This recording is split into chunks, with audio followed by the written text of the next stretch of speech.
welcome to Daily News Simplified, an answer to what, why, and how of newspaper reading.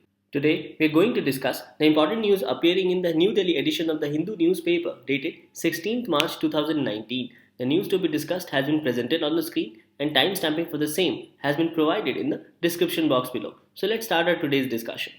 The first news appears on page number 1. It says, Supreme Court issues notice to Election Commission on plea to verify at least 50% of VVPATs. The bench seeks an officer to assist it in the next hearing.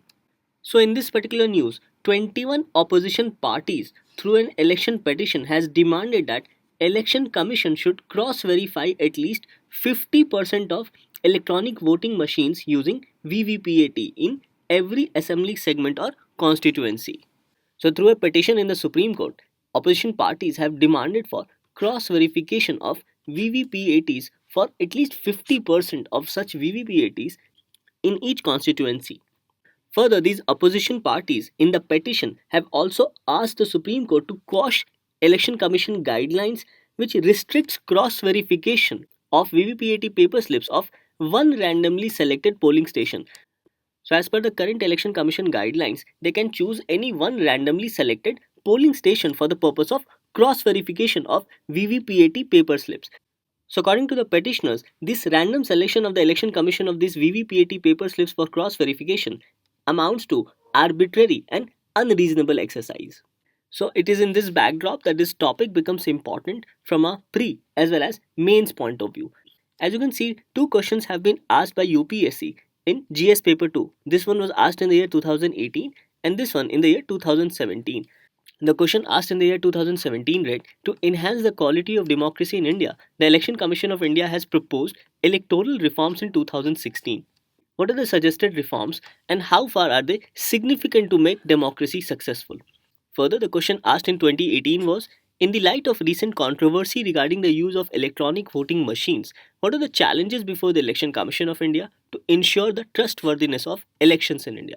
So it is in this backdrop that this demand for cross-verification of VVPAT paper slips becomes very important with respect to ensuring quality of democracy and also to ensure that the entire process of election is fair and transparent.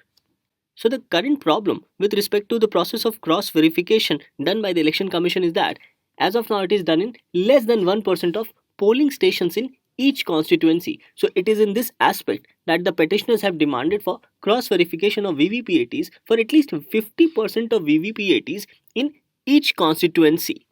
So the cross-verification done for less than 1% of polling stations does not reflect fairness on part of Election Commission. And this also makes the entire process arbitrary as well as unreasonable. So we can say that cross-verification of VVPAT paper slips is essential or mandatory in the interest of democratic principles, which are a transparent election process, public scrutiny of election process, and verifiable process of election, including that of casting of votes. So these can be said to be some of the important democratic principles which must be adhered by the Election Commission of India for the conduct of elections in the country. Now, after understanding this concept of cross-verification, let us go through some of the important facts with respect to VVPAT, that is Voter Verified Paper Audit Trial. It says that VVPAT is a method which provides feedback to the voters, and this is an independent verification printer machine which is attached to the EVMs. So VVPAT, which is a printer machine, it is attached to the EVMs. It mentions that it allows voters to verify if their vote has gone to the intended candidate. Further, it mentions that these VVPAT machines can be assessed only by the polling officers. Now, in the year 2013, a public interest litigation was filed by Dr. Subramanian Swamy in the Supreme Court with respect to use of these VVPAT in all constituencies in a phased manner. So recently, when the Election Commission of India in a press conference announced the schedule for the Lok Sabha election 2019, it mentioned that all the constituencies for Lok Sabha shall use the VVPAT. So in the upcoming election of 2019, VVPATs shall be used in all the polling stations in the country. So we understand that this news on cross-verification of VVPAT becomes important as we have seen that important questions from mains have been asked by UPSC. Now, after our discussion, let's go through some of the important questions asked by UPSC in the prelims examination. It said, for election to the Lok Sabha, a nomination paper can be filed by options were anyone resided in India? No. A resident of the constituency from which election is to be contested? No. Any citizen of India whose name appears in the electoral roll of a constituency? Yes, this statement is correct. Next, consider the following statements. In the election for Lok Sabha or State Assembly, the winning candidate must get at least 50% of the votes polled to be declared elected. No, this statement is incorrect because in India we follow the system of first past the post system where any candidate must secure the maximum number of votes as compared to other candidates, and there is no condition with respect to any candidate getting at least 50% or for that matter of fact any percentage of votes. So in this question, you must remember that we follow the FPTP system, where a candidate wins by securing the maximum number of votes. Second, according to the provisions laid down in the Constitution of India, in Lok Sabha, the Speaker's post goes to the majority party and the deputy speakers to the opposition. No, the statement is again incorrect. So in this, the correct answer was D, that is neither one nor two. Now the next question asked was, right to vote and to be elected in India is a correct answer to this was constitutional right as provided by the UPSC. The next statement was, consider the following statements. Election Commission of India is a 5-member body. No, the statement is incorrect. It's a 3-member body. Second, Union Ministry of Home Affairs decides the election schedule for the conduct of both general elections and by-elections. No, the statement is incorrect because this is done by the Election Commission of India. Third, Election Commission resolves the disputes relating to splits or mergers of recognized political parties. Yes, this statement is correct. So in this, D was the correct answer, that is 3 only. So the topic of election commission and any issue associated with polling becomes important from our pre as well as mains point of view. With this, let's move on to our next news discussion. The next news appears on page number 1 and also appears as a continuation on page number 8. The news says France slaps sanctions on Jaish-e-Mohammed chief Masood Azhar. It says that action is a prelude to a national ban. Now, in a major diplomatic success for India, French government has sanctioned Pakistan-based terrorist organization Jaish-e-Mohammed's chief Masood Azhar at their national level. And this has been done by the French government by freezing his assets in application of their monetary and financial code. Now, the government of France has taken this step to stop Jaish-e-Mohammed from accessing French financial resources. Now, this decision of the French government becomes important because this move comes within 2 days of China vetoing a proposal at United Nations Security Council to designate Masood Azhar as a global terrorist. Now, this proposal at United Nations Security Council to designate Masood Azhar as a global terrorist was forwarded by France, United States as well as Britain. Now, from your prelims perspective, this news forms a part of current events of international importance. So, let us understand certain impact with respect to sanctioning of JEM chief Masood Azhar with respect to freezing of his assets. Now, this decision of the French government is aimed at imposing a national ban on Masood Azhar, and this will also help in barring his access or prohibiting him from accessing any of the territory of the European Union. Now, the government of India has welcomed this step of the French government and has said that this is a positive step towards worldwide support for India's fight against terrorism. Further, the French government has also extended support for India's international campaign to ban Masood Azhar.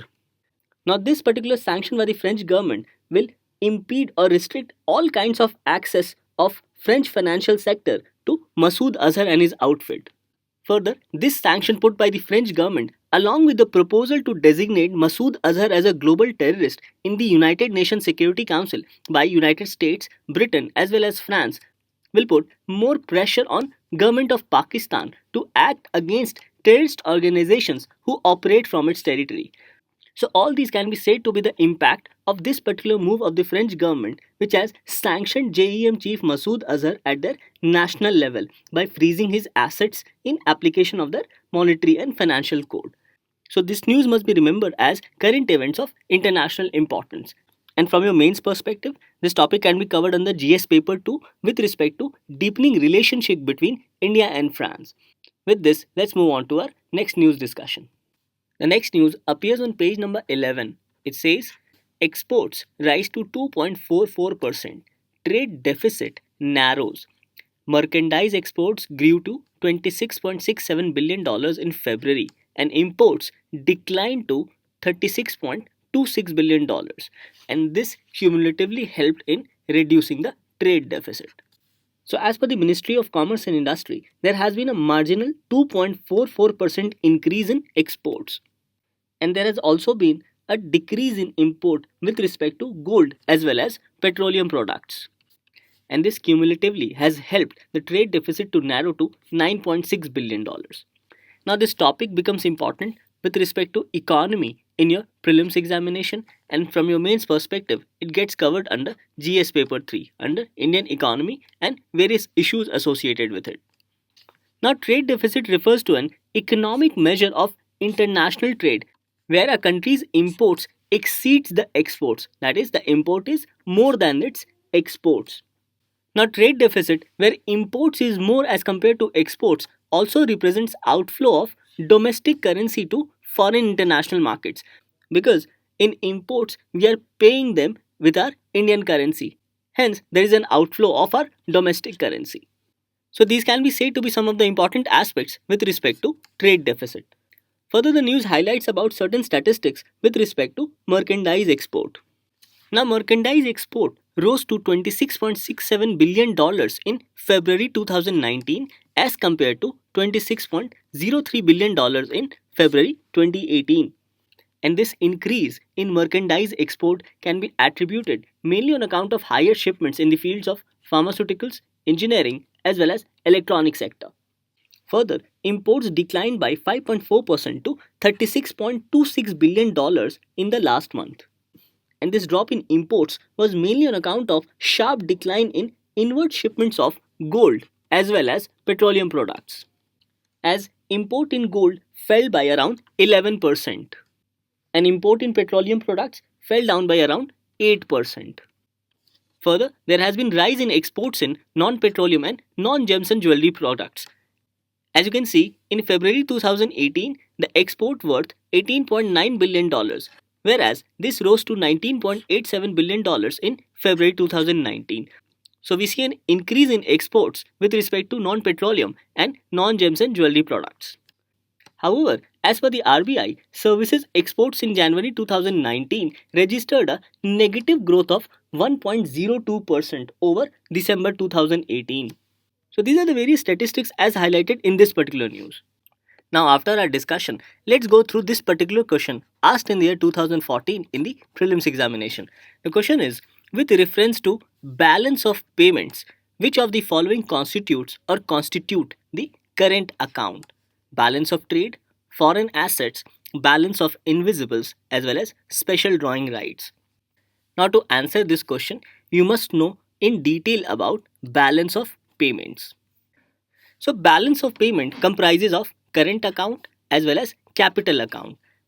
It says that the current account records export and import of goods and services as well as unilateral transfers, whereas capital account records all such transactions between normal residents of a country and rest of the world, which relates to sale and purchase of foreign assets and liabilities during an accounting year.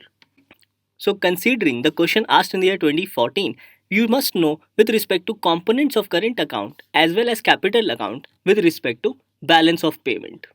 So, the components of current account includes visible items including import and export of goods, invisible items, that is import and export of services, unilateral transfers, income receipts and payments from and to abroad, and certain transactions which do not affect the assets or liabilities position of the country. Whereas components of capital accounts include foreign direct investment, loans, portfolio investment, banking capital transactions, as well as certain transactions which affect assets or liabilities position of the country. So these are the basic components of current account as well as capital account. Another important point to be mentioned is that balance of trade is the net difference of import and export of all visible items between the normal residents of a country and the rest of the world. And this visible item includes import and export of goods. So balance of trade do not include services. So this is the basic difference between balance of trade and balance of payment. as balance of payment includes both components of capital account as well as current account, whereas balance of trade is the net difference of import and export of all visible items between the normal resident of a country and rest of the world. So after understanding the concept of balance of payment, let us go through this question again. It says, with reference to balance of payments, which of the following constitutes or constitute the current account? Options are balance of trade, yes. Foreign assets, no, it's a part of capital account. Balance of invisibles, yes. Special drawing rights, no. So in this, the correct answer was C, that is 1 and 3 only. So we understand that these important concepts with respect to balance of payment as well as balance of trade becomes extremely important from our examination point of view. So after going through this particular news as well as the understanding of balance of payment, let us move on to our next news discussion. The next news appears in the editorial section on page number 6. It says a fresh warning. India must recognize the human cost of poorly enforced environmental laws. Now this editorial highlights about the Global Environment Outlook report of the United Nations Environment Programme, where the theme of the 6th edition of Global Environment Outlook is based on healthy planet, healthy people. So on this note, this editorial has highlighted certain impacts specifically with respect to India. Now this topic from your prelims examination becomes very important and gets covered under general issues on environment and climate change, and in your mains gets covered under GS paper 3, specifically under environment. Now the question is why this particular report published by Global Environment Outlook becomes so important. Because the Global Environment Outlook is often referred to as a United Nations Environment's flagship environmental assessment, and it is termed as a flagship report because it fulfills the core functions of the organization, which dates back to the UN General Assembly resolution which established the United Nations Environment Programme in the year 1972. It mentions that the first publication was in 1997 and was originally requested by member states of the United Nations. So, this Global Environment Outlook is a consultative as well as participatory process to prepare an independent assessment of the state of environment, the effectiveness of policy response to address environmental challenges, and also includes possible pathways to achieve various internationally agreed environmental goals. This entire process helps in capacity building for conducting integrated environmental assessments and also reporting on state, trends, and even outlooks of the environment. Now moving further, this particular topic on 6th report of Global Environment Outlook has already been covered in DNS dated 14th March 2019 by Baswa sir. So for the basics of Global Environment Outlook report, you can always refer to the DNS dated 14th March 2019 which has been explained by Baswa sir. Now moving further, let's understand and analyze what has been provided in this particular editorial with respect to Global Environment Outlook report. Extraction of unsustainable resources and also producing unmanageable quantities of waste. It then mentions that the linear model of economic growth depends on extraction of higher quantities of materials, and this higher extraction of material leads to chemicals flowing in air, water as well as land, and this effectively pollutes our natural resources. So this pollution is effectively impacting humans, flora as well as fauna. Further, because of this pollution, it causes bad health, premature mortality, and also affects quality of life, especially for such people who cannot afford a good quality of life and who comprises among the vulnerable sections of our society. Another important aspect as highlighted in this report is that top 10% population in terms of their wealth is responsible for 45% of greenhouse gas emissions, whereas the bottom 50% of the population is responsible only for 13% of greenhouse gas emissions. Now these greenhouse gases are carbon dioxide, carbon monoxide, ozone, methane, nitrogen dioxide, HCFCs, etc. Further, this report also highlights about the impact of pollution in India. It says that East and Southeast Asia has the highest number of deaths due to air pollution, and by an estimate, air pollution has killed roughly 1.24 million people in India in 2017. The report also says that increase in population in India is also another stress signal, as an increasing population puts pressure on agricultural yield. Further, erratic monsoons as well as rise in average temperature is also a reason for agrarian distress as it leads to decline in agricultural yield. And further, all these effectively impacts food security as well as health of individuals. So these are some of the impacts of pollution with respect to India as highlighted in this report. So in this backdrop, the report has also provided for certain suggestions with respect to India. It says that the Indian government must recognize the human cost of poorly implemented environmental laws and policies. So on this note, it has asked the Indian government to properly implement its environmental laws and policies. It then says that India must curb use of fossil fuels and toxic chemicals in various economic activities. Further, the government of India must provide for aggressive monitoring of air quality in cities. Further, the report says that there must be a consensus among the government and business industries with respect to cutting emission of greenhouse gases and also with respect to moving towards cleaner sources of energy. Further, the report has said that Government of India must compulsorily shut down coal-based industries or make these coal-based industries conform to emission norms at the earliest. Further, to reduce air pollution, the government must quickly transit towards greener mobility with respect to providing infrastructure for electric vehicles in the country. Further, on the use of water, the report has highlighted that the government must start utilizing water as an economic resource which can be recovered, treated, as well as reused. And also, there must be judicial use of water in agriculture as well as in industries. So, the report has mentioned to use water judicially in agriculture as well as industries and also to see water as a resource which can be recovered, treated, as well as reused. Further, the report highlights that the government must come up with proper policies to ensure rainwater harvesting. So, these are some of the suggestions as provided with this report, and these are the suggestions which have been highlighted in this editorial. So, we understand that this editorial becomes important with respect to suggestions provided specifically with respect to India. So, from your prelims perspective, you must remember the theme of the 6th Global Environment Outlook report, which is Healthy Planet, Healthy People.